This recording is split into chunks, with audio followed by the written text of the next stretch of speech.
ये शायद पार्ट 6 है ना, कल 5वीं क्लास थी हम सबकी, इसमें चालू हो गया ही है?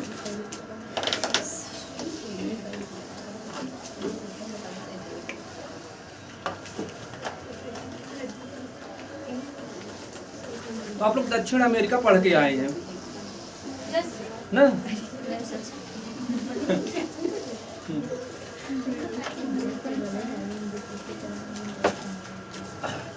फैन की भी तो आवश्यकता नहीं होगी आप लोगों को। चल ही नहीं रहा, फैन नहीं चलेगा? लाइट नहीं बगल में देखो मोटर चल रही है, शायद तो लाइट से ही चल रही होगी। चलिए कोई बात नहीं है, ना भी चले तो कोई इतनी गर्मी थोड़े है।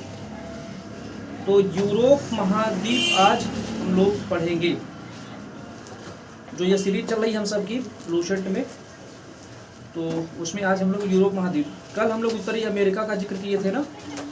आप लोग अगर उसको नहीं देखे हैं तो चैनल पर आप पीछे जा करके उसको देख सकते हैं। चलिए आज हम लोग देखते हैं ना, अगर हम आपसे बात करें कि यूरोप महाद्वीप की सबसे ऊंची चोटी का नाम क्या है?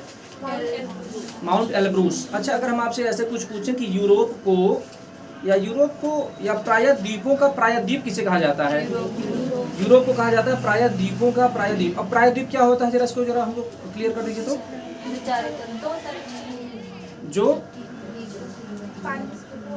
जो पानी से घिरा हुआ, ये बात तो ठीक है, बट कितनी साइड से घिरा हुआ हो? 2 तरफ से घिरा हुआ हो, 3 तरफ से घिरा हुआ हो, या बोलो कि 4 तरफ से। चलिए, अगर आपको आ भी रहा है तो कोई बात नहीं है, और नहीं आ रहा है तो भी कोई बात नहीं है, इस चीज़ को हम लोग क्लियर कर लेते हैं। देखिए 3 चीज़ें होती है ना, एक होता है द्वीप, और एक होता है प्रायद्वीप, और एक होता है महाद्वीप। तीनों को जरा क्लियर करते हैं हम लोग। द्वीप वे होते हैं जो चारों तरफ जल से घिरे हुए होते हैं, जैसे अपने यहाँ लक्षद्वीप है या फिर अंडमान निकोबार द्वीप समूह है, ये सभी जल से चारों ओर से घिरे हुए, इसलिए इनको द्वीप कहा गया। आगे होता प्रायद्वीप। प्रायद्वीप वो होता है जो 3 तरफ जल से घिरा हुआ होता है, और महाद्वीप वो होता है जो 2 साइड से जल से घिरा हुआ होता है। चीज़ें क्लियर होनी चाहिए, स्पष्ट होनी चाहिए ना। अच्छा, भारत जो है ये कंप्लीट प्रायद्वीप नहीं है, इसे कहा जाता है दक्षिण भारत का प्रायद्वीपी भाग। तो दक्षिण भारत का प्रायद्वीपी भाग, इसे प्रायद्वीप क्यों कहा गया? तो जो भारत का दक्षिण भारत है वो 3 साइड से जल से घिरा हुआ है, 3 साइड से जल से घिरा हुआ है। आप लोग भी उसको देख पा रहे होंगे ना कि 2 साइड से, यानी कि उसके दक्षिण साइड में और पश्चिम साइड में तो अरब सागर ही लगा हुआ है, दक्षिण में एक और हिंद महासागर भी है, पूरब में अगर देखें तो बंगाल की खाड़ी है ना। तो ये 3 साइड से जल से घिरा हुआ है, इसलिए इसको प्रायद्वीप की संज्ञा उसको दी गई है। चलिए आगे चलते हैं। अच्छा, आल्पस पर्वत की सबसे ऊंची चोटी का क्या नाम है? आल्पस जो पर्वत श्रृंखला है, पर्वत है, उसकी सबसे ऊंची चोटी क्या नाम है? Mount black. हाँ, माउंट ब्लैक है। तो आगे हम लोग चलते हैं। अच्छा, यूरोप की सबसे लंबी नदी का क्या नाम है? वोल्गा। यूरोप की सबसे लंबी नदी है वोल्गा। अच्छा, अगर हम आपसे ऐसे पूछे कि यूरोप की सबसे महत्वपूर्ण नदी कौन सी है? यूरोप की सबसे महत्वपूर्ण नदी कौन सी है? उसका नाम है डेन्यूब नदी। डेन्यूब, डेन्यूब नदी।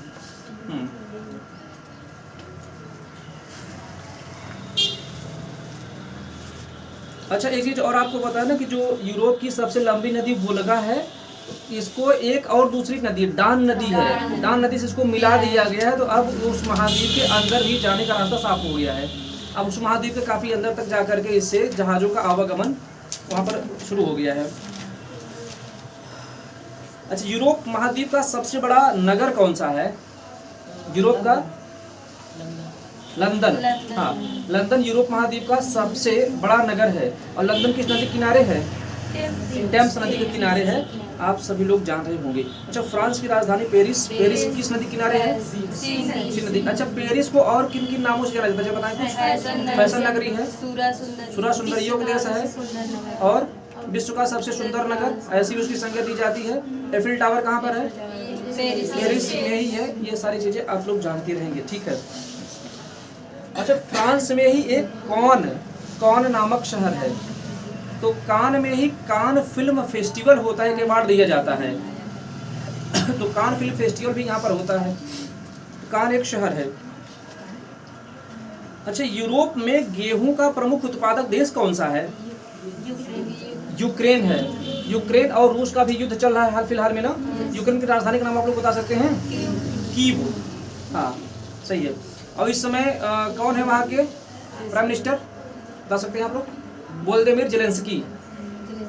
जेलेंस्की, जानते रहे उन्हें? जरा बताएं कि विश्व का अन्न भंडार किसे कहा जाता है? विश्व का अन्न भंडार यूक्रेन को ही कहा जाता है। यूक्रेन को ही विश्व का अन्न भंडार कहा जाता है। अगर हम आपसे पूछे रोटी की डलिया किसे कहा जाता है? यूक्रेन को ही कहा जाता है। ये सब जानते रहेंगे।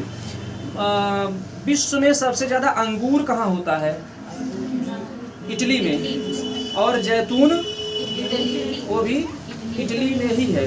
विश्व में सबसे ज्यादा अंगूर इटली में, विश्व में सबसे ज्यादा जैतून वो भी इटली में ही है।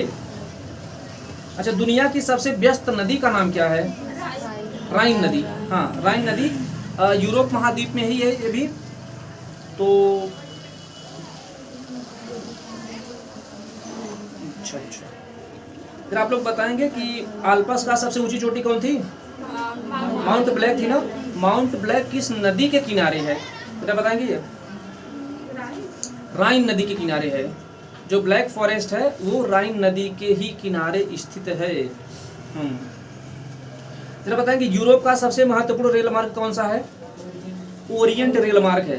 अच्छा, ये यूरोप का सबसे महत्वपूर्ण रेल मार्ग है ओरिएंट रेल मार्ग। अगर हम आपसे ऐसे पूछें कि अफ्रीका का सबसे महत्वपूर्ण रेल मार्ग कौन था, या अगर ऐसे पूछें कि अफ्रीका का सबसे बड़ा रेल मार्ग कौन सा था, उसे केप काहिरा रेल मार्ग कहते हैं ना। केप काहिरा रेल मार्ग उसको क्यों कहते हैं? क्योंकि वो दक्षिण अफ्रीका की राजधानी केप टाउन से हो करके मिस्र की राजधानी काहिरा तक जाती है, इसीलिए उसको केप काहिरा रेल मार्ग भी कहा जाता है। और अगर हम आपसे ऐसे पूछे कि एशिया की सबसे लंबा रेल मार्ग कौन सा है, तो एशिया का सबसे लंबा रेल मार्ग उसे क्या कहें? ट्रांस साइबेरियन रेल मार्ग है ना।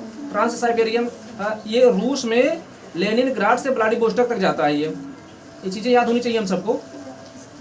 ट्रांस साइबेरियन रेल मार्ग एशिया का सबसे लंबा रेल मार्ग है जो व्लादिवोस्टोक से लेनिनग्राड तक जाता है। ये अगर हम अफ्रीका महाद्वीप की बात करें तो केप काहिरा रेल मार्ग है जो केप टाउन से लेकर के मिस्र की राजधानी काहिरा तक जाता है। और अगर हम यहाँ अब यूरोप अगर हम लोग पढ़ रहे हैं तो यूरोप में अगर बात करें तो यूरोप में आपका ओरिएंट रेल मार्ग है, वहाँ का सबसे महत्वपूर्ण रेल मार्ग है। चलिए, ये फ्रांस की राजधानी पेरिस से कुस्तुनतुनिया तक जाता है। ये पेरिस से कुस्तुनतुनिया तक जाता है। ये तुर्की है। तुर्की अब तो अपना नाम कर लिया है ना, तो तुर्की का ही एक शहर है कुस्तुनतुनिया।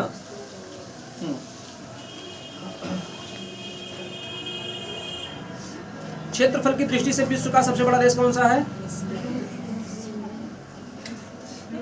रूस। क्षेत्रफल में सबसे बड़ा देश रूस।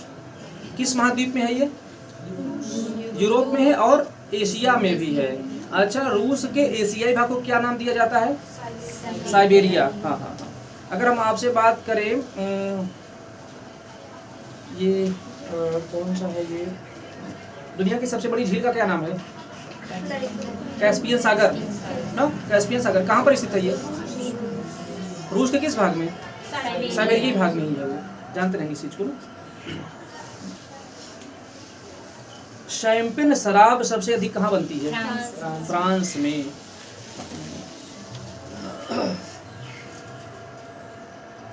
अच्छा, प्रायद्वीपों का महाद्वीप किसे कहा जाता है?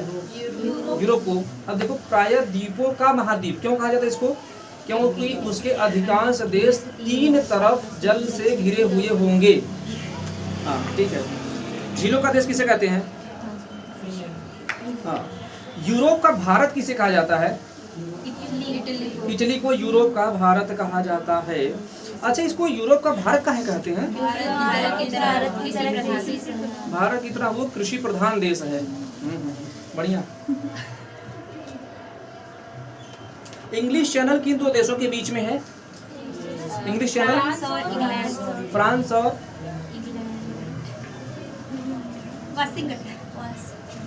वाशिंगटन। कहाँ है? कहाँ उसको लेके जाओगे? फ्रांस है और यूके है, यूके मतलब ब्रिटेन आप उसको कर सकते हैं, इंग्लैंड कह सकते हैं आप। फ्रांस और यूनाइटेड किंगडम के बीच में अगर हम आपसे ऐसे पूछें कि इंग्लिश चैनल की लेंथ क्या है, लंबाई कुल कितनी है,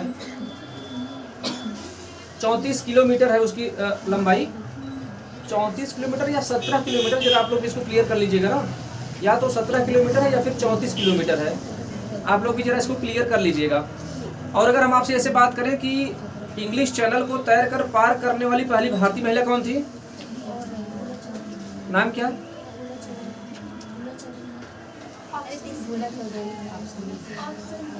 ऑप्शन पूछना है। आरती साहा का नाम आपको सुने हैं? आरती साहा, हाँ नाम वो सुने होंगे।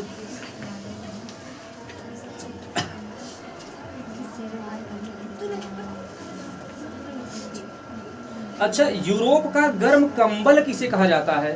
गल्फ स्ट्रीम जो जलधारा है ना, गल्फ स्ट्रीम जो जलधारा है वो ठंडी जलधारा है कि गर्म जलधारा है? गर्म जलधारा है। अच्छा, यूरोप का खेल का मैदान किसे कहते हैं? स्विट्जरलैंड को यूरोप का खेल का मैदान कहा जाता है। यूरोप का मरीज किसे कहते हैं? तुर्की। यूरोप का भारत किसे कहते हैं? इटली को। जानते रहेंगे सब।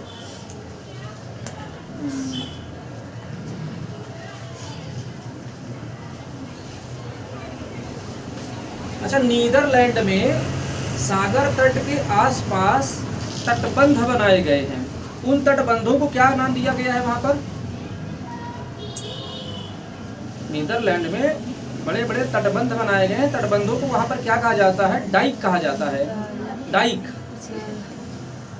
और इस प्रकार की जो वहां और भूमियां मिलती हैं, इन भूमियों को पोल्डर कहा जाता है। हाँ, पोल्डर। जो तटबंध बनाए गए उन तटबंधों को डाइक कहा जाता है, और जो इस प्रकार की जमीनें हैं जहां पर ऐसा कार्य हो रहा है उन्हें पोल्डर कहा जाता है। चीजों को याद रखेंगे अच्छे से।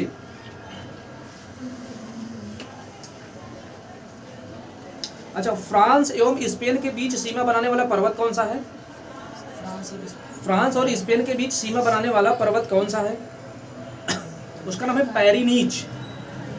पेरिनीज जो पर्वत है वो फ्रांस और स्पेन के बीच सीमा बनाता है।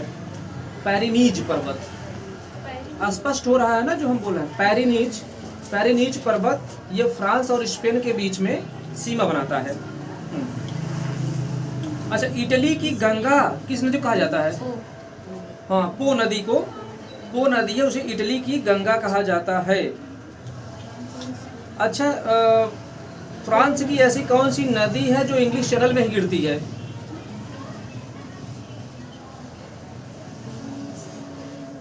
अच्छा, वह नदी है ना जिसके किनारे पेरिस स्थित है, सीन। अगर कोई एक लोग बोले तो सब उसी में हुकारी मार लेते ना, हुकारी समझते आप लोग ना, किसी की बातों में हाँ में हाँ मिला लेना। अगर कोई ये बता दिया कि पेरिस जो है वो टेम्स नदी किनारे, सब टेम्स मार लो। अगर ऐसा कह दिया जाए कि लंदन जो है वो सीन नदी किनारे, सब सीन मार लो। अरे ऐसा नहीं है, लंदन टेम्स नदी किनारे है, पेरिस सीन नदी के किनारे है। चले, अच्छा, हम लोग ग्रेट ब्रिटेन का नाम सुने हैं ना? ग्रेट ब्रिटेन जो है ना वो 3 देशों का नाम है। 3 देशों जब संयुक्त रूप से मिलते हैं तब उन्हें ग्रेट ब्रिटेन कहा जाता है। वे 3 देश कौन कौन से हैं, ये बताएंगे? ग्रेट ब्रिटेन 3 देशों का एक समूह है। वे देश 3 कौन कौन से हैं? एक तो इंग्लैंड है, एक वेल्स है, एक स्कॉटलैंड है। जब इंग्लैंड, वेल्स और स्कॉटलैंड मिल जाते हैं तो इन तीनों देशों को मिलाकर ही ग्रेट ब्रिटेन का नाम दिया गया इसको। और आगे आपसे बात करें कि एक आप लोग और नाम सुनते होंगे कि इंग्लैंड को ही यूके भी कहा जाता है, यूनाइटेड किंगडम उसको कहा जाता है। यूनाइटेड किंगडम को क्यों कहा जाता है? क्या क्या चीजें उसमें यूनाइट होंगी? कौन कौन से देश यूनाइट होंगे? ये तो 3 देश होंगे ही होंगे, यानी कि इंग्लैंड, वेल्स और स्कॉटलैंड, ये 3 देश तो होंगे ही होंगे। इनके साथ में जब आयरलैंड को भी उसमें मिला लिया जाता है तो ये यूनाइटेड किंगडम के नाम से जाना जाता है। हमारी बातियाँ स्पष्ट हो रही कि नहीं? कुछ जरा इस चीज को जरा हम लोग क्लियर करेंगे ना। ग्रेट ब्रिटेन कब कहा जाएगा? इंग्लैंड, वेल्स और स्कॉटलैंड, ये 3 देश हैं जो संयुक्त रूप से मिल करके ग्रेट ब्रिटेन के नाम से जाने जाते हैं। और अगर हम बात करें, अगर इसी में आयरलैंड को भी अगर मिला दिया गया तब जाकर के यूनाइटेड किंगडम इसे कहा जाता है। चलिए, बढ़िया है। 5 सागरों का पत्तन किसे कहा जाता है? 5 सागरों का पत्तन किसे कहा जाता है? मॉस्को। मॉस्को क्या है? रूस की राजधानी मॉस्को है ना। मॉस्को किस नदी के किनारे है? मॉस्कोवा नदी है। मॉस्कोवा नदी के किनारे मॉस्को है और मॉस्को को ही 5 पत्तनों का शहर या नगर कहा जाता है। चलिए, तो इसके आगे अंटार्कटिका महाद्वीप है। हम चल सकते हैं आगे। पढ़ के आए कि नहीं? अंटार्कटिका में ज़्यादा कुछ है नहीं, मुश्किल से 5-7 मिनट उसको लगेगा, कंप्लीट कर जाएंगे। पढ़ के आए आप लोग?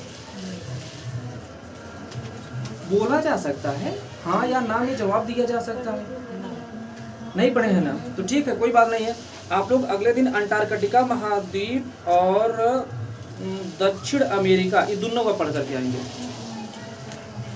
अंटार्कटिका महाद्वीप और दक्षिण अमेरिका। और आपको कहे ना तो ऑस्ट्रेलिया पढ़ लो तो मार दे, पूरा निपट जाए कई बार में। ज़्यादा है नहीं, लेकिन ज़्यादा आपका हो जाएगा ना। अभी आपको राजधानियाँ भी याद करनी है। तो आप लोग अंटार्कटिका महाद्वीप में तो कोई देश ही ना है। दक्षिण अमेरिका जब आप याद करेंगे तो दक्षिण अमेरिका में जो भी देश हैं उनकी राजधानियाँ भी आप अच्छे से लर्न करके आएंगे। ठीक,